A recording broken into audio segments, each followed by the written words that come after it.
Brady, why did, after the bye week, did they finally put in a little motion? Right. Little play action? Because the motion will dictate.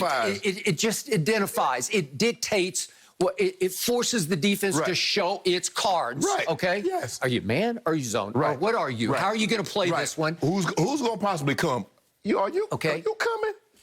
He is the best who's ever done this. So he doesn't care about what numbers. If a DB is now wearing 49, he doesn't care. Right. If a defensive lineman, a pass rusher with his hand in the dirt is wearing number 50, he doesn't care. Right. He will already know that. He'll know who that was already. Skip, it's not like a situation when I was growing up, if you had a good player and you know players, teams might be keying on him, we switch his number out. It didn't take him long to realize, oh, that's sharp. Skip, Aaron Donald is not going to all of a sudden show up with the number 12 and with his hand in the dirt. You're talking about who is that defensive tackle for the Rams that's playing like Aaron Donald? Oh, that's Aaron Donald. Skip, it's not that big of a deal, Tom. So he goes all the way into to suggesting that football is dead because of this. Well, seriously, you don't think when he says, this is going to make for a lot of bad football with an exclamation point. No, it's not. That has to be a joke. I'm sorry, he has to be kidding about all this. He's just laying it on as thick as possible to make fun of something that is fairly irrelevant. Right. And now, to the point that we're talking about the Cowboys' potential numbers changes. Right. This has been out there for at least a month. Yeah. Zeke has been posting him in the 15. The Photoshops of him in 15. CD has been posting about, please, God, give me back number 2. Right. I need it. I want it. Right.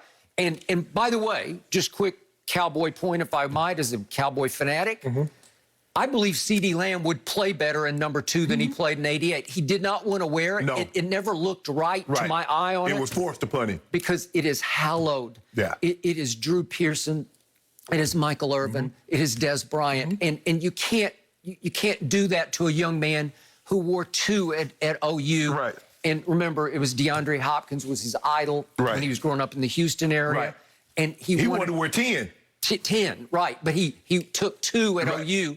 So maybe he'd want to go to 10. I don't know. But he had suggested on... Yeah, he'll go back probably to his college number. Wanted to go back Most guys would go back to their college number. Okay.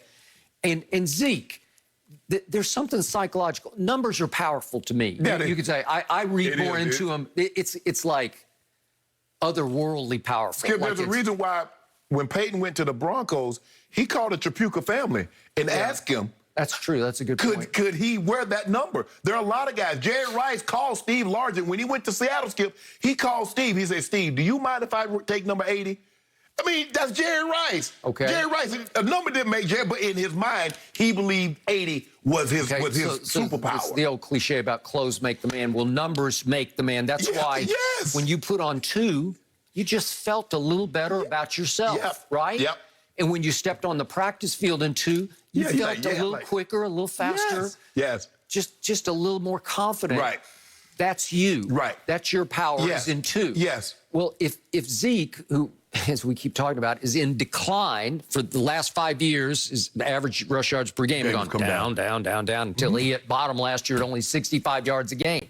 If you told me that we could take away the 21 and go back to 15 and it would change his view of himself, I'm good with it. I mean, I need it. Yeah. I need him to feel a lot better about himself. No, bad teams are going to play bad football. If they play bad football, Skip, it's not going to be because of the jersey change. Okay. It's going to be because they got bad players. Right. So if this is serious business from Tom Brady, then why wouldn't he have gone at least a month ago to the Glazer family? Right. Not sure which Glazer runs the show now, but there are a bunch of them.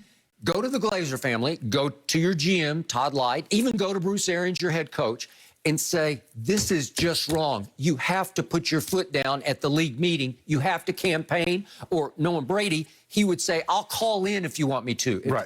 He's the GOAT. Right. He's the most respected figure in pro football as far as longevity and achievement goes. So you would make your case way ahead of the vote. You wouldn't let the vote happen and then say, football is ruined. You just wouldn't do it. You're smarter than that. Skip, but the NFL looking at it like, hold on. Now, if they get out these jerseys numbers, there are a lot of guys that's probably wait a year, but that's new revenue. There's going to be a whole lot of new 15s and 2s and 5s. Skip, the NFL is a business, Skip. We try to make dollars. But Tom, okay, the majority... But don't you see, he would have made the stink early. Yeah, he wouldn't have waited until after the fact. I don't believe it would have had any impact, Skip. But if you think about, Skip, think about the rules that's been instituted in the last 20 years. What position has been helped the most? The quarterback. Because what they allow the quarterbacks to do, Skip, they allow the quarterbacks to take the balls now. Skip, they didn't do that. They wouldn't let the quarterbacks have the ball and just, muddy them up and dirty them up, and you come in with a football that looks like it's been kicked around in the lot for 3 months. Now they let them do that. They let Tom and Peyton Manning, those were the two guys that say we need to have access to the balls because we throw in one balls in practice, Skip, and then we get into a ball, and you get into a game, and these balls are fairly new. I mean, we've only had interaction with them for, say, an hour or so. So the NFL says, you know what? This is what we'll do. We'll give you an opportunity. You do what you need to do to the ball within the rules and the regulation, and we're going to be fine. Tom Brady changed the rule. You can't hit the quarterback in the knee.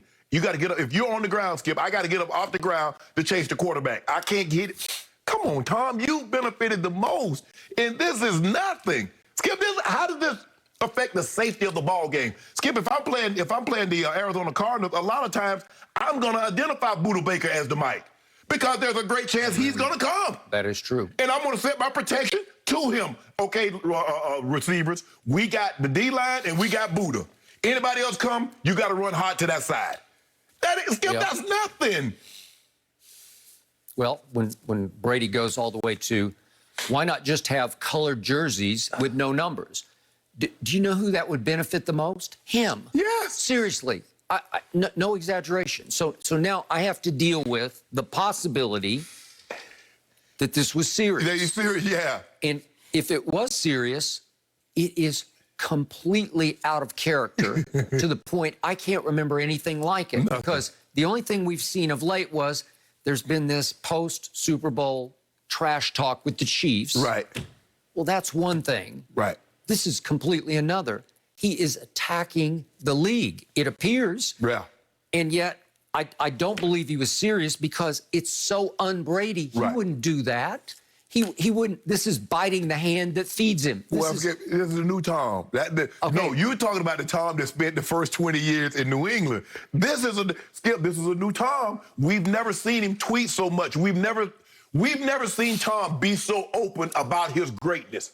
We've always talked about his greatness, and he was all shot, golly gee, guys. There are a lot of goals. They had Montana, and they had this guy. And Skip, he was like, brush that off. Over the last 3 or 4 months, Tom Brady has been very, very outspoken in his tweets about his place atop. Ain't no, I shared this and there have been a lot of goals. He's made it abundantly clear. He's the GOAT.